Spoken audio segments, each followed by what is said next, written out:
A tecnologia da barragem subterrânea é uma tecnologia extremamente satisfatória para o produtor, porque é a partir dessa tecnologia que ele tem em suas mãos condições de realizar sonhos, dele implantar na sua propriedade atividades que muitas vezes nem era possível, né?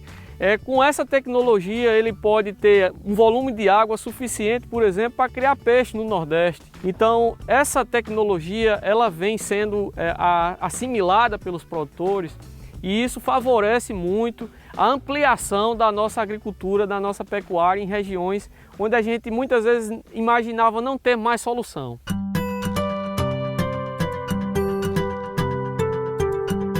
A barragem subterrânea é uma tecnologia que surgiu há muito tempo. Ela já havia sido descrita na história pelos incas e pelos maias. Eles apenas cavavam valas, colocavam um material com liga, um barro com liga e transformava essa vala num imenso tijolo, evitando o trânsito da água no interior do solo.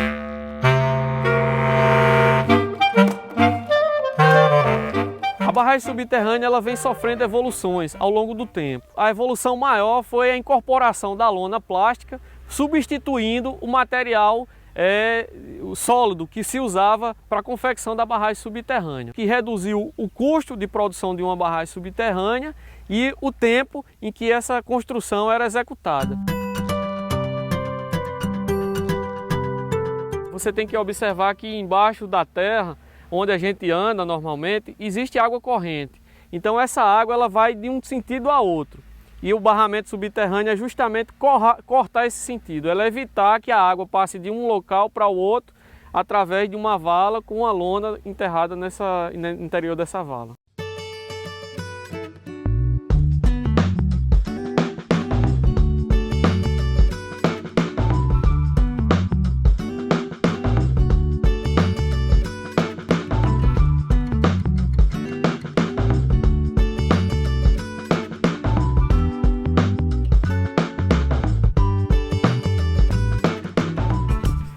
A escolha do local da barragem subterrânea ela é feita levando em considerações algumas características, como topografia, que deve ter mais ou menos plana, com pouca inclinação, área de abrangência da barragem, ou seja, o espaço onde aquela terra vai ocupar, profundidade do solo, né, e a textura do solo.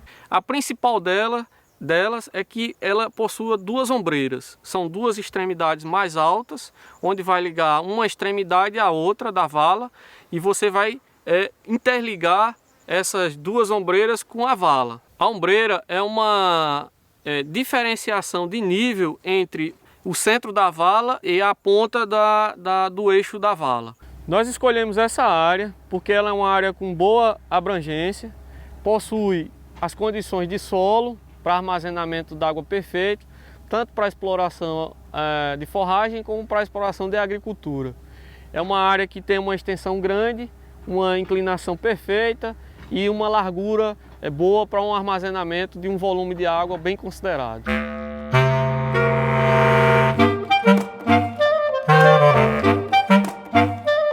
Bem, após o passo da escolha da área, a gente entra no segundo passo, que é a limpeza do terreno. É o que a máquina está fazendo nesse instante.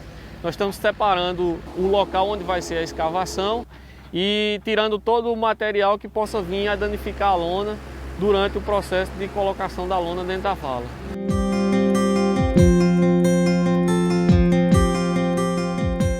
No passo de escavação da vala, a forma como você vai escavar essa vala, quem vai dizer é a textura do solo e a quantidade de água no interior desse solo.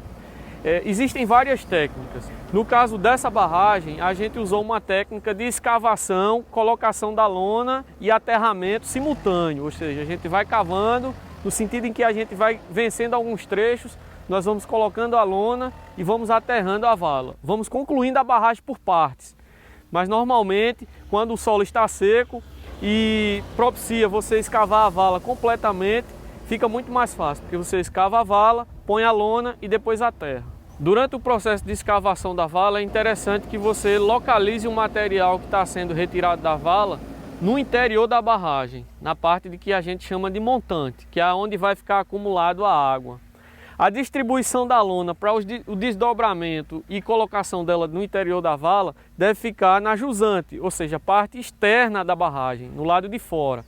Então, cada item que vai ser colocado dentro da vala, tanto o material que foi retirado como a lona, devem ficar em posições opostas. Durante o processo de escavação, a máquina ela tem uma capacidade de profundidade. Quando essa profundidade não é suficiente, a gente procura fazer um rebaixamento do terreno para que ela possa, com a capacidade do seu braço, atingir o solo impermeável.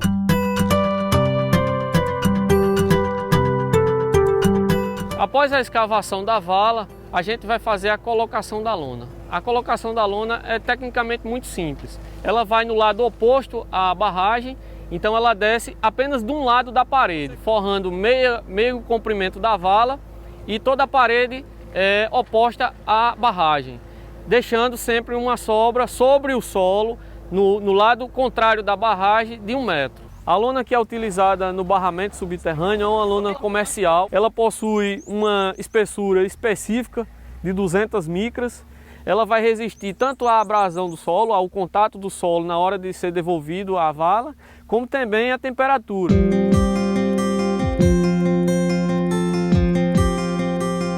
O aterramento da vala, ele é feito de uma forma gradual, então a gente faz essa movimentação lenta, né, sempre dirigida no ângulo de 45 graus, favorecendo o lance do material para o interior da vala, para que o material que seja lançado no interior da vala, ele não venha a ser jogado diretamente com a lona e não causar nenhum dano físico à lona. Bem, agora a gente entrou no processo de finalização da barragem subterrânea. Esse acabamento final ele é feito da seguinte forma: a gente vai cobrir toda a lona exposta e sobre o eixo da vala a gente vai colocar uma pequena camada de aterro para que seja referência depois com o passar do tempo. Ele também vai servir para que compense o sedimento do solo após um período. Então, para o solo não ficar uma depressão no nível do eixo da vala, a gente transforma isso num monte de terra sobre a vala e com o passar do tempo esse nivelamento acontece, deixando o solo totalmente nivelado.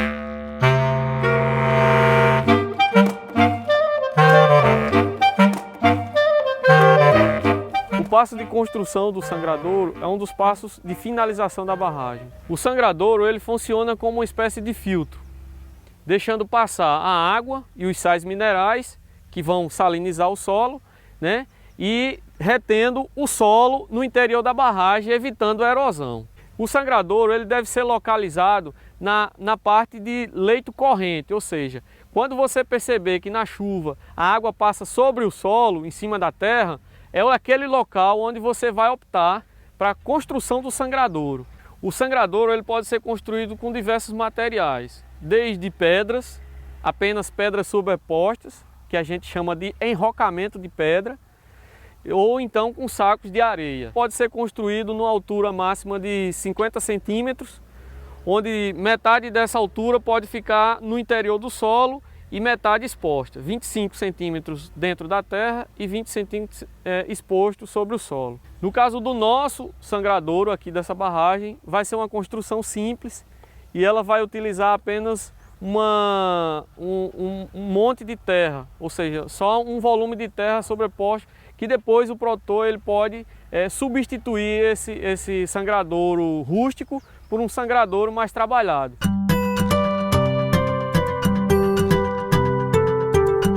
O planejamento de uso da barragem é o último passo, onde o produtor, de posse das informações do volume de água armazenada, ele pode projetar as atividades que ele vai executar com a água de dentro da barragem. Uma barragem subterrânea, ela pode armazenar um volume muito grande de água. O que vai dizer esse armazenamento é a textura do solo e a área onde essa barragem está localizada, o tamanho dessa área. Para a gente pegar uma referência, a gente sabe que um solo arenoso ele retém em torno de 50% do seu volume em água. E um solo argiloso ele retém 30% do seu volume em água. Então, se a gente pegar uma área com 1 hectare, com 10 mil metros quadrados, a uma profundidade de 2 metros, nós vamos ter 20 mil metros cúbicos. Se pegarmos um solo arenoso, teremos aí um volume de água armazenada de 10 mil metros cúbicos numa área de 1 hectare. Se pegarmos a água armazenada de 10 mil metros cúbicos e dividirmos por cisterna de 50 metros cúbicos, teremos aí um volume de 200 cisternas de água no interior dessa barragem. Para esse planejamento, é importante que o produtor ele busque assessoria técnica para que ele seja orientado nesse planejamento de uso de água, sabendo-se da necessidade e do volume disponível. Essas informações vai levar ele a ter um domínio da forma como ele vai atuar durante o período de estiagem, para que ele possa sobreviver em condições produtivas de um inverno a outro com uma estiagem no intervalo.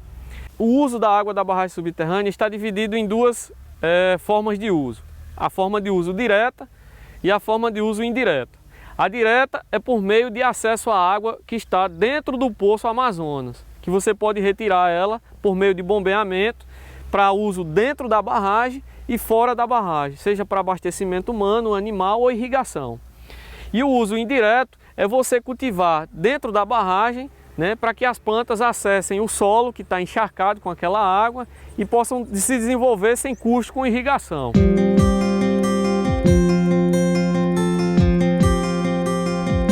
A construção do poço na barragem subterrânea é essencial, ela é obrigatória. O poço, além de servir como acesso direto à água, ele também vai ter a utilidade de escape de sal, ou seja, para evitar a salinidade do solo.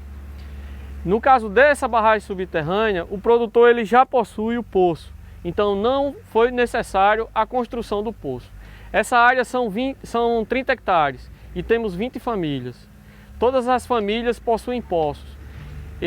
Quando a área é muito grande e a capacidade de armazenamento de água também é elevado, é aconselhado que seja feito vários poços distribuídos ao longo da área de abrangência da barragem.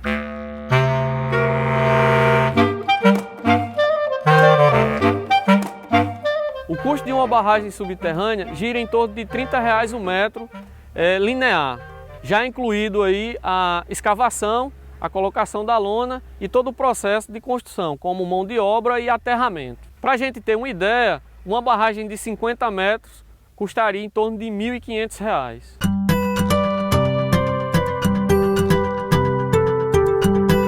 A durabilidade da barragem subterrânea ela pode ser calculada pela vida útil da lona, que pela espessura de 200 micras ela chega a atingir 200 anos aproximadamente.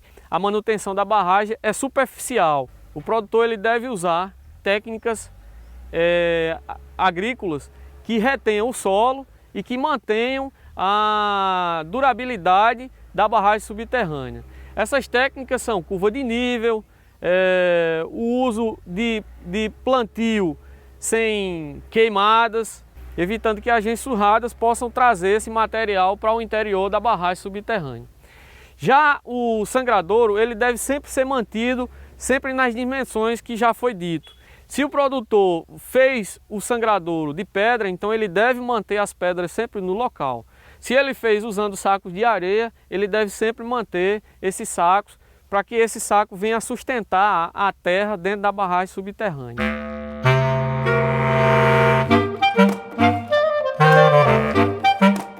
Dentro do processo de construção de barragem, a segurança ela tem que ser fundamental, ela não pode deixar de existir. Então a gente precisa que as pessoas que estejam envolvidas diretamente com a construção da barragem, elas estejam equipadas com equipamentos de proteção individual, os EPIs, para que não haja acidente de nenhuma forma. Se o operador está na máquina, ele deve estar equipado com equipamento de segurança, e quem vai entrar na vala, que vai pôr a lona lá embaixo na vala, ele também tem que estar com equipamento de segurança, para que não haja nenhum dano físico. Então ele deve ter capacete para evitar a queda de pedra na sua cabeça, óculos para evitar a questão de dano físico aos olhos devido a poeira ou algum grão de areia que venha a cair durante a colocação, já que ele tem que entrar na vala para fixar essa lona.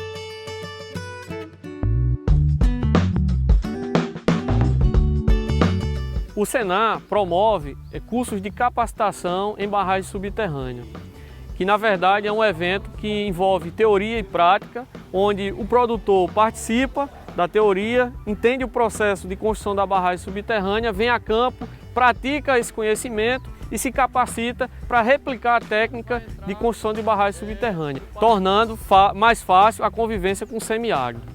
Então, é com grande satisfação que a gente vê o produtor aceitando essa tecnologia, implantando essa tecnologia e usufruindo dessa tecnologia de uma forma cada vez mais crescente e tornando o sonho dele viável, que é a manutenção da vida e a existência dele dentro da propriedade que ele usa para sobreviver e que ele tem tanta paixão, tem tanto amor, fazendo com que ele permaneça no campo, produza e se sinta cidadão capaz de contribuir com a existência da população brasileira.